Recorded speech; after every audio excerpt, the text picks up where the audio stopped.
turns out there was some cargo in the truck. There's some cargo in the truck. We thought we'd bring it out.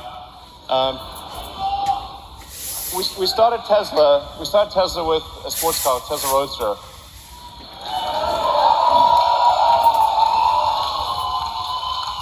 So that baby got us going.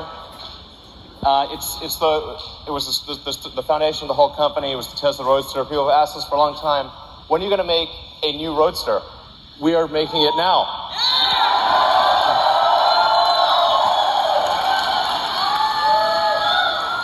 And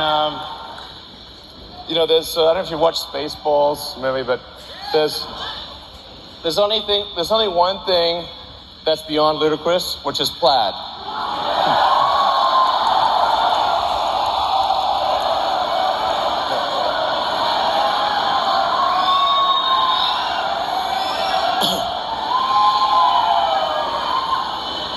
So the new Tesla Roadster will be the fastest production car ever made, period. It will be, and this is the base model. Okay, this is the base model. We're going to talk about things beyond base maybe next year sometime. This is the base model. Base model will do 0 to 60 in 1.9 seconds. Okay. That is the fastest. This will be the first time that any car has broken 2 seconds at 0 to 60.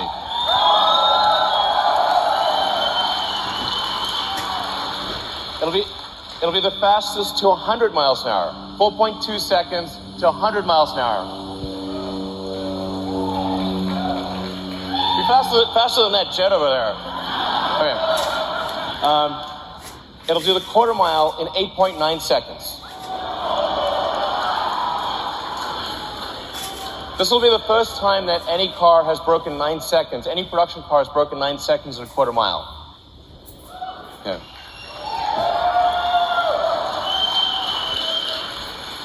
These are all world records. Okay. This is what we're achieving in the prototype.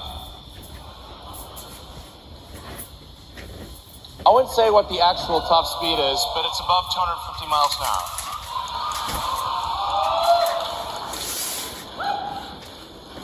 The range, this is going to have a 200 kilowatt hour battery pack.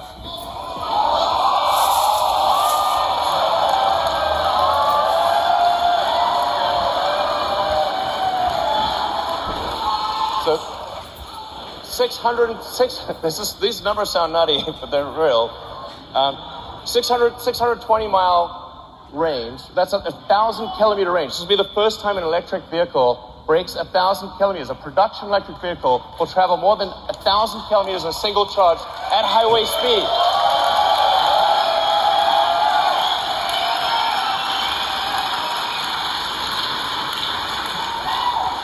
You'll be able to travel from LA to San Francisco and back at highway speed without recharging.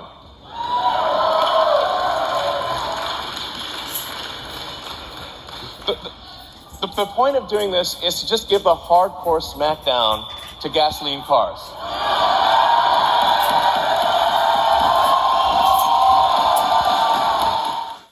Thanks for joining us once again. This is Greg for Teslafaninsight. Just to remember, please take time to like and subscribe, and we look forward to a great show. Today's focus is the fact that on my feed, I actually got a note from a YouTuber regarding the fact that it was his opinion that the Roadster from Tesla had been canceled. So I sort of watched some of the video, and he ran through a number of reasons why he considered the vehicle likely canceled. Among them was high R&D costs that he mentioned. He also mentioned there were large numbers of Roadsters that were due to YouTubers that had helped in the early marketing of Tesla. And so there's at least 100 cars perhaps that were in that group of sort of marketing vehicles owed to YouTubers.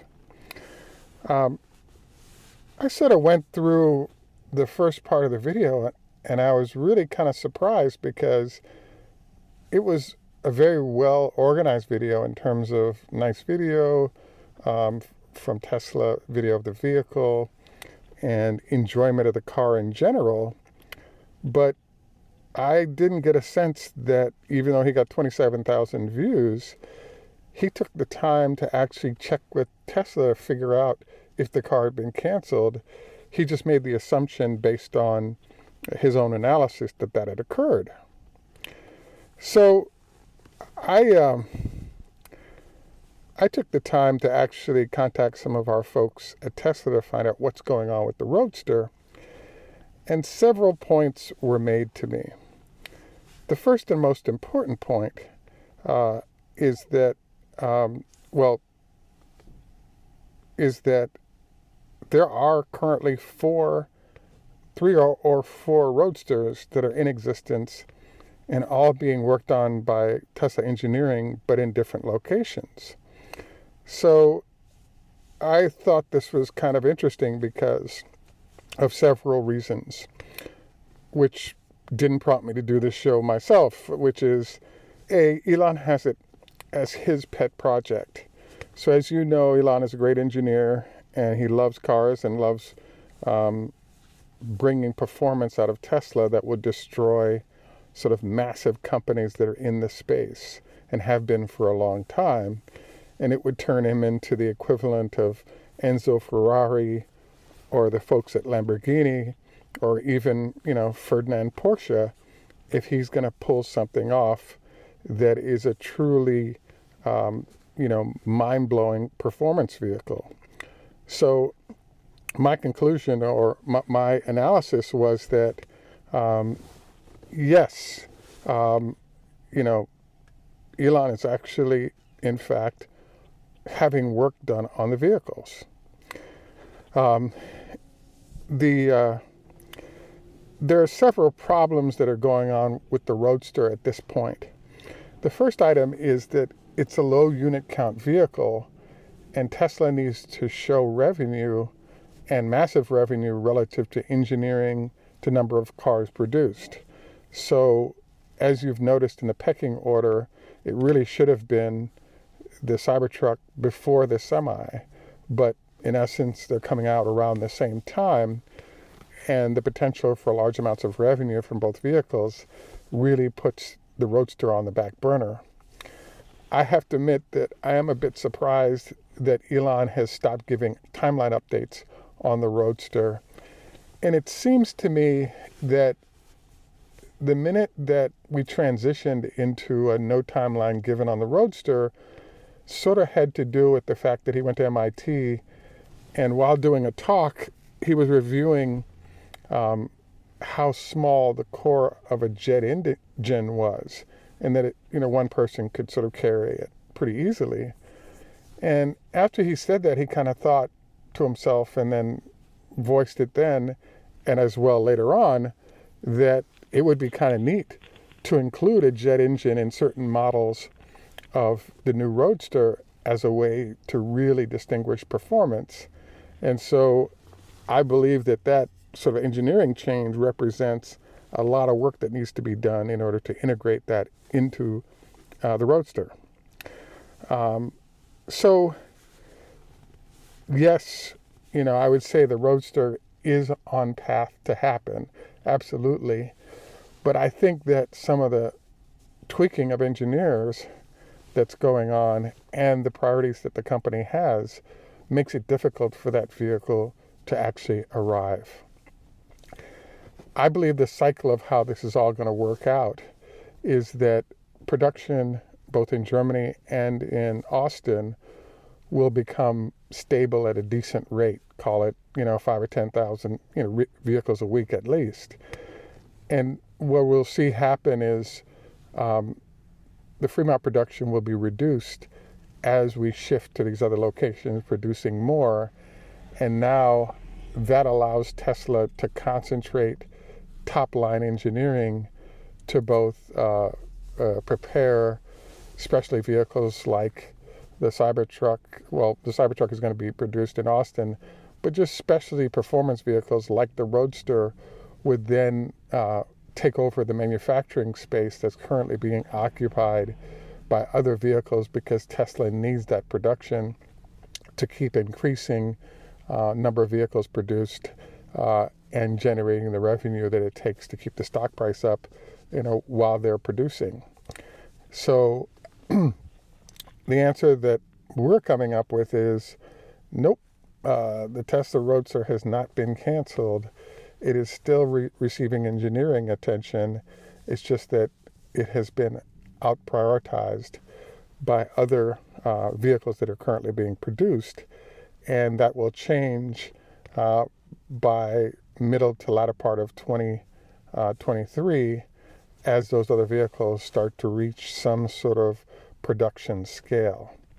So for those of you looking around for your Roadster, anytime soon, I just don't see it happening before the end of 23, beginning of 24.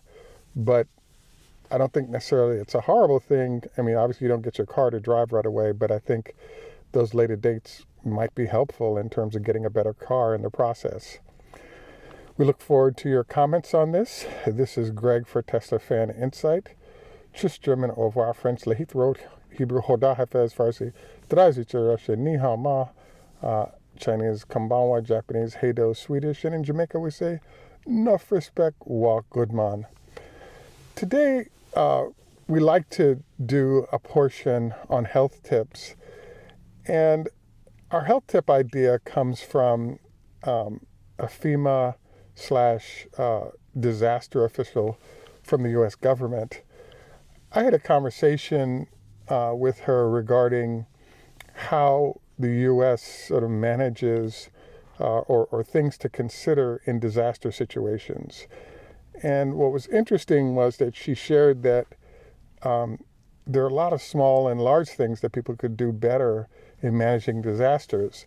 One key example she offered was that when there was a major sort of disaster expected in an area that she was in, when she went to the store, she was actually looking for non-perishable food that could be opened up even if there was no power. She was very surprised by seeing a lot of people putting steaks in their baskets and other things where they may not end up with the ability to cook those items. Plus, if the power goes out, all that stuff spoils. So we also talked about making sure that you have no less than a half tank of gas all the time in case there is a power shutoff. You'll already have fuel sitting in the vehicle and be able to deal with things in that manner. So I just wanted to mention a few of these because, some disaster preparedness is probably a good idea. Anyway, once again, this is Greg for Teslafaninsight. Please take time to like and subscribe. Have a great day, and bye for now. And I'll be really looking forward to your comments regarding things to think about as we head into potential disaster situations, be it snow or rain or earthquake, etc. Have a great day, and bye for now.